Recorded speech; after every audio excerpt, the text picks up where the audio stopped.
Dzień dobry from Warsaw, dzień dobry from Poland. We are today at the restaurant Vandal with chef Adrian. Wandal powstał z tęsknoty do klasycznej polskiej kuchni. Wandal też jest określeniem z przymrużeniem oka, bo nie chcemy wandalizować pomników polskiej kultury kulinarnej, a oddawać im hołd. Jedzenie jest w naszej kulturze niesamowicie ważne. Wszystkie najważniejsze spotkania są przy stole i przy jedzeniu. I feel Poland. It's not just about pierogi only, but look the Polish cuisine, how rich is, how good is, how succulent is. Amazing, amazing.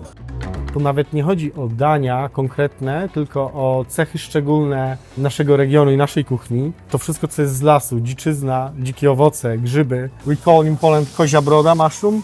Kozia broda Siedziel sosnowy. Kozia broda, siedziel sosnowy. Polish turbo from Baltic Sea. Zajebiste.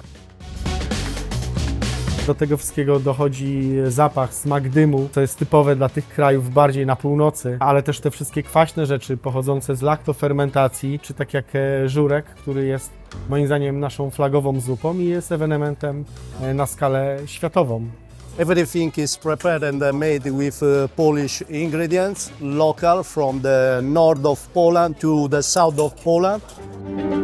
Mamy słodkowodne ryby, z których zawsze słynęliśmy, a w tej kuchni bardziej barokowej łączyliśmy je z przyprawami korzennymi, które być może nie pochodzą z naszych terenów, ale są ważną częścią naszej kultury i znowu tworzą pewien ewenement na skalę światową, bo łączymy dosyć mocne w smaku tłuste ryby jak węgorz czy karp z mocnymi przyprawami jak cynamon, goździk i szafran.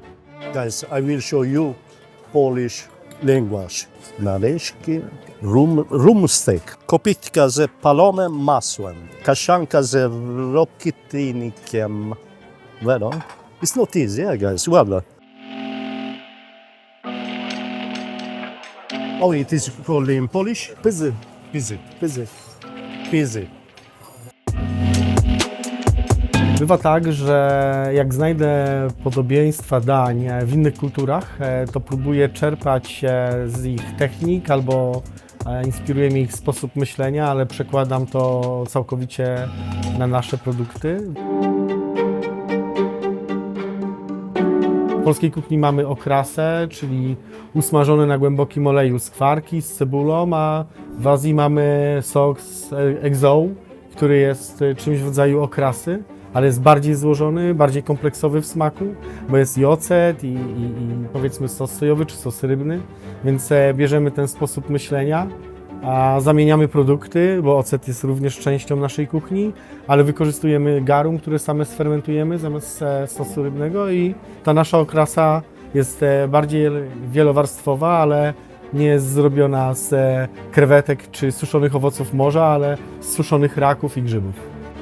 Polish classic. Polish classic. Karpatka. You see, it is like the Carpathian mountain, the font. That's why Karpatka. Najlepszy region w Polsce Chcę jutro jeszcze przeżyć i wrócić na kuchnię. Regiony, które ja bardzo lubię jedzeniowo w Polsce, to na pewno jest Pomorze i część Borów Tucholskich, bo tam jest spotkanie lądu, lasu z morzem, a to trafia bardzo w moje gusta. Ale też mam wspomnienia z domu mojej babci, która była z Kresów Wschodnich i tam natomiast były wszystkie kluski, pierogi i dania mączne, więc w moim sercu te dwa regiony są najważniejsze kulinarnie.